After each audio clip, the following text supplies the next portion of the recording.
अस्सलाम वालेकुम स्टूडेंट्स, कैसे हैं आप सब। उम्मीद करता हूँ खैरियत से होंगे और जमकर अपनी पढ़ाई कर रहे होंगे। This is doctor Abdul Qadir from the platform of the Tameer online. अच्छा बेटा, आज का जो मेरा टॉपिक है that is osmoregulation in fresh water animal. बेटा जो बोर्ड पे लिखा है उसे पढ़ भी लेते हैं और साथ में समझ भी लेते हैं। अच्छा बेटा, यहाँ पर सबसे पहले क्या लिखा हुआ है, फ्रेश वाटर एनिमल। तो बेटा फ्रेश वाटर एनिमल से क्या मुराद है, यहाँ पर ये जो फिश है, मछली, बेटा ये क्या है, fresh water animal. Fresh water animal से मुराद है कि ऐसे जानदार जो कि फ्रेश वाटर यानी मीठे पानी के अंदर पाए जाते हैं, उन्हें हम लोग क्या कहते हैं, फ्रेश वाटर एनिमल।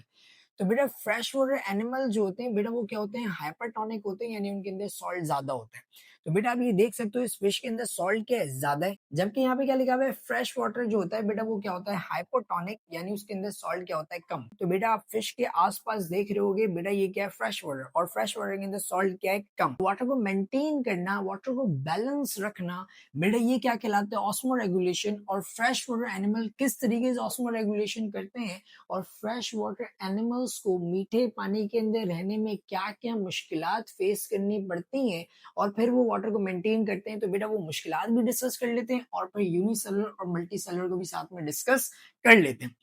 अच्छा बेटा, एक लाइन आपको याद होनी चाहिए कि जो वाटर है वो हमेशा अट्रैक्ट होता है किसकी तरफ, जहां पे ज्यादा सॉल्ट है। तो बेटा आप लोग मुझे बताओ, सॉल्ट अंदर ज्यादा है या सॉल्ट बाहर। भाई ऑब्वियस सी बात है, सॉल्ट कहां पर ज्यादा है, सॉल्ट अंदर ज्यादा है। जब सॉल्ट अंदर ज्यादा है तो वाटर कहां पे अट्रैक्ट होगा, वाटर अट्रैक्ट होगा बॉडी के इनसाइड। मतलब सारा वाटर कहां आएगा, बॉडी के इनसाइड आएगा।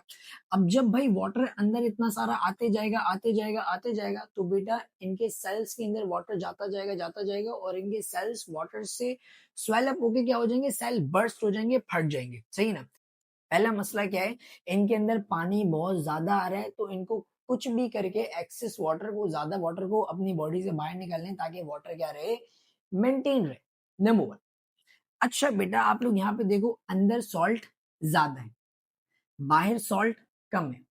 तो ये जो सॉल्ट है ना, सॉल्ट, ये सॉल्ट बाहर आना शुरू हो जाएगा। अच्छा बेटा, एक प्रोसेस होता है डिफ्यूजन। ये डिफ्यूजन एक ऐसा प्रोसेस है जिसमें मॉलिक्यूल्स या आयंस की मूवमेंट होती है हायर कंसंट्रेशन से लोअर कंसंट्रेशन की तरफ। अभी जो फिश है इसके अंदर सॉल्ट ज्यादा है, बाहर सॉल्ट क्या है, कम।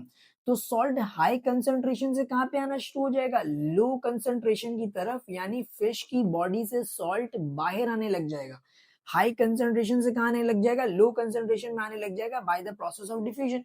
जब अंदर से सॉल्ट बाहर आएगा, तो वाटर अंदर गया क्यों था, वाटर अंदर जो आया था वो ज्यादा सॉल्ट की वजह से आया था। अब जब सॉल्ट बाहर आ जाएगा तो इनकी बॉडी के अंदर वाटर रुकना पसंद नहीं करेगा, वाटर भी बाहर आ जाएगा। जब वाटर भी बाहर आ जाएगा तो इनकी बॉडी के अंदर क्या हो जाएगी, डिहाइड्रेशन, यानी पानी की कमी हो जाएगी। और पानी की कमी हो जाएगी तो इनकी क्या हो सकती है, डेथ। मतलब ज्यादा पानी होगा तो सेल बर्स्ट हो जाएंगे, तब भी इनकी डेथ हो जाएगी, और कम पानी होगा तो डिहाइड्रेशन हो जाएगी, तब भी इनकी क्या हो जाएगी, डेथ हो जाएगी। इसीलिए बेटा इनको क्या करना है, ऑस्मो रेगुलेशन, यानी वाटर को क्या करना है, मेंटेन या बैलेंस करना है। ओके। अब हम लोग डिस्कस करते हैं यूनिसेल्युलर। बेटा यूनिसेल्युलर से क्या मुराद है, एक सेल से बना हुआ जानदार। जो यूनिसेल्युलर एनिमल्स हैं, सही है ना, उसकी बेस्ट एग्जांपल जो आपकी बुक में लिखी हुई है दैट इज अमीबा। आपकी बुक में जो लिखी हुई है दैट इज अमीबा। तो बेटा यहाँ पर मैंने एक अमीबा की डायग्राम बना दी। बेटा ये अमीबा सिंगल सेल से मिलकर बना हुआ है, यानी एक सेल से मिलकर बना हुआ है, और इसका इरेगुलर शेप है। सही है ना बेटा।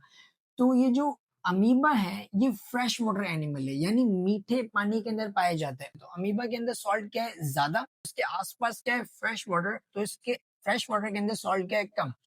अब बाहर सॉल्ट कम है, अंदर सॉल्ट ज्यादा है, तो वाटर हमेशा किस तरफ अट्रैक्ट होता है, ज्यादा सॉल्ट की तरफ। तो बेटा सारा का सारा पानी कहाँ आना स्टार्ट हो जाएगा, अमीबा के अंदर आना स्टार्ट हो जाएगा। और अमीबा के अंदर इतना सारा वाटर आता जाएगा तो अमीबा का एक ही सेल है वो इतना बड़ा स्वेलअप हो जाएगा, और क्या हो जाएगा, बर्स्ट हो जाएगा, फट जाएगा, और अमीबा क्या हो जाएगा, खत्म। लेकिन हम लोग क्या पढ़ रहे हैं, हम लोग पढ़ रहे हैं ऑस्मो रेगुलेशन, यानी अमीबा किस तरीके से अपने अंदर वाटर को क्या करेगा, मेंटेन करेगा और बैलेंस करेगा। बात समझ आ गई। अब किस तरीके से करेगा, बेटा ये अमीबा है ना, अमीबा के अंदर ये दो जो है कुदरत ने क्या दिए, कॉन्ट्रेक्टाइल वैक्यूल। अब ये कॉन्ट्रेक्टाइल वैक्यूल क्या करते हैं, वाटर अंदर आते जाते आते जाते आते जाते, क्योंकि अंदर सॉल्ट ज्यादा है तो वाटर अंदर आते जाते हैं। जब बहुत सारा वाटर अंदर आते आते आते तो कॉन्ट्रेक्टाइल वैक्यूल क्या करते हैं, जितना भी एक्सेस वाटर होता है उसको अपने पास रखते हैं। सही ना। और अपने पास रख के क्या करते हैं, जो भी एक्स्ट्रा वाटर होता है उसको क्या करते हैं, पंप आउट करते हैं, और पूरा पानी कहाँ चले जाता है, बाहर। अच्छा बेटा, ये तो हमने पूरा डायग्राम से समझ लिया। अब जो यहाँ पे लिखा हुआ है इसको पढ़ भी लेते हैं और समझ भी लेते हैं। अमीबा जो है वो पंप आउट करता है एक्सेस वाटर को, यानी जो एक्सेस वाटर अमीबा के अंदर आ रहा है तो बेटा उस एक्सेस वाटर को क्या कर देगा, पंप आउट कर देगा, क्या कर देगा, बाहर निकाल देगा। बाय किसके जरिए से, कॉन्ट्रेक्टाइल वैक्यूल के जरिए से। बात समझ आ गई। अब बेटा हम लोग क्या पढ़ लेते हैं, मल्टी सेलुलर पढ़ लेते हैं। बेटा ये जो फिश है बेटा ये क्या है, multi cellular fresh water animal है। तो उसके अंदर सॉल्ट क्या है, ज्यादा, और बाहर सॉल्ट क्या है, कम। तो वाटर हमेशा किस जगह पे अट्रैक्ट होता है, ज्यादा सॉल्ट की तरफ। तो वाटर सारा का सारा कहाँ आने लग जाएगा, अंदर। जब वाटर अंदर आने लग जाएगा तो बेटा इनकी बॉडी के अंदर जो वाटर की अमाउंट है बेटा वो क्या हो जाएगी, ज्यादा। तो इनको वाटर को क्या करना है, मेंटेन। तो इतना सारा जो एक्सेस वाटर फिश की बॉडी के अंदर आया है, इनको इस एक्सेस वाटर को क्या करना है, पंप आउट करना है, बाहर निकालना है। तो अब इस ये एक्सेस वाटर को पंप आउट करते हैं, बाहर निकालते हैं। किस तरीके से निकालते हैं, तो बेटा यहाँ पे हम लोग पढ़ लेते हैं। पंप आउट एक्सेस वाटर, यानी ये जो फिश है वो एक्सेस वाटर को क्या करेगी, पंप आउट करेगी, अपनी बॉडी से बाहर निकालेगी। बाय किसके जरिए से, बाय प्रोड्यूसिंग डाइल्यूट यूरिन। अब सर ये डाइल्यूट यूरिन से क्या मुराद है, बेटा डाइल्यूट यूरिन से क्या मुराद है कि ऐसा यूरिन जिसके अंदर वाटर की क्वांटिटी क्या हो, ज्यादा, और सॉल्ट की क्वांटिटी क्या हो, कम। और कंसंट्रेट यूरिन ऐसा यूरिन है जिसके अंदर वाटर की क्वांटिटी क्या हो, कम, और सॉल्ट की क्वांटिटी क्या हो, ज्यादा। सॉल्ट या सॉल्यूट की क्वांटिटी क्या हो, ज्यादा। अब सर कोई एग्जांपल देके समझाएं। तो बेटा डाइल्यूट यूरिन कब प्रोड्यूस होता है, जो ह्यूमन बॉडी है बेटा, ह्यूमन बॉडी के अंदर भी डाइल्यूट यूरिन भी प्रोड्यूस होता है और कंसंट्रेट यूरिन भी प्रोड्यूस होता है। कंडीशन के ऊपर डिपेंड करता है। बेटा जिस दिन आप ज्यादा पानी पियोगे, बहुत ज्यादा पानी पी रहे हो, तो बेटा जिस दिन आप ज्यादा पानी पियोगे तो बॉडी कहेगी यार आज तो ये बहुत ज्यादा पानी पी रहा है। तो बॉडी क्या करेगी, जो काम का वाटर है, जितने वाटर की जरूरत है उसको क्या कर लेगी, अपने पास स्टोर कर लेगी, अपने पास संभाल के रखेगी। और जो एक्सेस वाटर है उसको कहाँ पे भेज देगी, यूरिन में। तो यूरिन के अंदर वाटर की अमाउंट क्या हो जाएगी, ज्यादा, और सॉल्यूट या सॉल्ट की अमाउंट क्या हो जाएगी, कम। तो उस दिन आपके यूरिन का कलर भी क्या होगा, व्हाइट कलर का यूरिन आ रहा होगा। और उस यूरिन को हम लोग क्या कहते हैं, डाइल्यूट यूरिन, क्योंकि उसके अंदर वाटर ज्यादा है और सॉल्यूट क्या है, कम। बात समझ आ गई। जब बॉडी के अंदर ज्यादा पानी होगा तो बॉडी कौन सा यूरिन बनाएगी, डाइल्यूट यूरिन, यानी वाटर को ज्यादा भेजेगी यूरिन के अंदर। और जिस दिन बॉडी के अंदर पानी नहीं है, मिसाल के तौर पर आप भाई दुखी हो, परेशान हो, किसी भी हवाले से आपने सुबह से ना खाया है ना पिया है, आप किसी भी कंडीशन को लेकर परेशान हो, तो आपकी बॉडी के अंदर वाटर की क्वांटिटी क्या है, बहुत ज्यादा कम। तो यूरिन के अंदर जो वाटर होगा उसे भी क्या कर लिया जाएगा, एब्जॉर्ब। तो यूरिन के अंदर पानी क्या होगा, कम, और सॉल्ट क्या हो, ज्यादा। उस यूरिन को हम लोग क्या कहते हैं, कंसंट्रेटेड यूरिन। अब आप लोग खुद सोचो कि जो फिश है, फिश के अंदर इतना ज्यादा पानी आते जा रहे, आते जा रहे, आते जा रहे, आते जा रहे, फिश क्या परेशान। फिश बोले भाई इतना सारा पानी आ रहा है। तो जब इतना सारा पानी आ रहा है तो इतने सारे पानी को कहाँ भेजना चाहिए, यूरिन के अंदर भेजना चाहिए। और ज्यादा पानी को यूरिन में भेजने के लिए कौन सा यूरिन बनाना पड़ेगा, डाइल्यूट यूरिन। तो बेटा फिश जो है वो कौन सा यूरिन बनाती है, डाइल्यूट यूरिन बनाती है, यानी ज्यादा से ज्यादा वाटर बॉडी से क्या करती है, बाहर निकालती है। ओके, पहला पॉइंट समझ आ गया। अब बेटा दूसरा पॉइंट क्या लिखा हुआ है इसको हम समझ लेते हैं। अब देखो बेटा ये क्या है, फ्रेश वाटर एनिमल, सही है ना। और ये multi cellular fresh water animal है ये फिश। इसके अंदर सॉल्ट क्या है, ज्यादा, और बाहर सॉल्ट क्या है, कम। तो सॉल्ट हायर कंसंट्रेशन से कहां पे आएगा, लोअर कंसंट्रेशन की तरफ आएगा by the process of diffusion, यानी सॉल्ट अंदर से कहां जा रहा है, बाहर। जब सॉल्ट बाहर चले जाएगा तो पानी अंदर अब नहीं रुकेगा, पानी भी बाहर चले जाएगा। क्योंकि पानी आया क्यों था, क्योंकि अंदर ज्यादा सॉल्ट था इसलिए पानी आया था ना। अब पानी बोलेगा सॉल्ट बाहर जा रहे तो हम क्यों अंदर रुके, पानी भी बाहर चले जाएगा।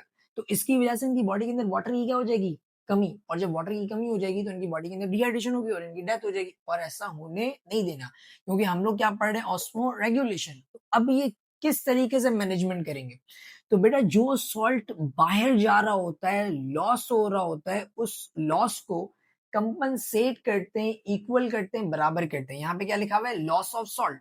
जो सॉल्ट लॉस हो रहा है या हो चुका है उसको कंपनसेट करेंगे, उसको इक्वल करेंगे, उसको बराबर करेंगे by active uptake of salt by gills.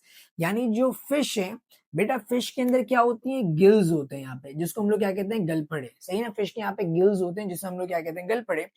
ये लोग क्या करेंगे कि जो फिश है बेटा वो अपनी बॉडी क्या लगाएगी, एनर्जी लगाएगी, यानी एक्टिव अपटेक ऑफ सॉल्ट। जो सॉल्ट है, जो नमकियात है, जो फिश की बॉडी से बाहर गई है, वो उसको क्या करेगी, एक्टिव अपटेक करेगी, यानी एनर्जी लगाएगी, और एनर्जी लगा के सॉल्ट को क्या ले लेगी, अंदर ले लेगी। और सॉल्ट को अंदर कहां से लेगी, इन गिल से लेगी। मतलब ये जो सॉल्ट बाहर गया है, अब इस सॉल्ट को अंदर लेना है, तो इस सॉल्ट को अंदर लेने के लिए फिश क्या करेगी, एनर्जी लगाएगी, एक्टिव अपटेक करेगी, और इस सॉल्ट को गिल्स के जरिए से क्या ले लेगी, अंदर ले लेगी।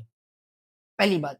और दूसरी बात, ये मछली वो फूड खाएगी, वो खाना खाएगी जिसके अंदर क्या होता है, सॉल्ट होता है। भाई आपको पता है फ्रेश वाटर जो फिश है, सही है ना, उसके अंदर भाई जाहिर सी बात है बहुत सारी ऐसे फूड की चीजें होंगी जिनके अंदर नमकियात, सॉल्ट, सॉल्यूट पाए जाते होंगे। तो बेटा फिश उन तमाम फूड को इनटेक करेगी, तो सॉल्ट इसकी बॉडी के अंदर जाएगा। तो जब सॉल्ट इसकी बॉडी के अंदर जाएगा तो सॉल्ट अंदर क्या रहेगा, मेंटेन रहेगा, वाटर अंदर आता रहेगा। जब जितना ज्यादा वाटर आते रहेगा, ये क्या बनाते रहेंगे, डाइल्यूट बनाते रहेंगे, और इस तरीके से जो multi cellular fresh water animal यानी फिश है, वो ऑस्मो रेगुलेशन को क्या करती रहेगी, मेंटेन करती रहेगी। बेटा मैं उम्मीद करता हूँ आपको ये टॉपिक जो है osmo regulation fresh water animal बहुत अच्छे से समझ आया होगा। अगर बेटा आपको ये वीडियो अच्छी लगी हो तो बेटा इस वीडियो को लाइक कीजिएगा, अपने फ्रेंड्स के साथ शेयर कीजिएगा, ताकि आपके साथ साथ आपके फ्रेंड्स के कॉन्सेप्ट्स भी क्लियर हो सके। मेरा नेक्स्ट वीडियो तक के लिए अल्लाह हाफिज, अपना बहुत सारा ख्याल रखिएगा।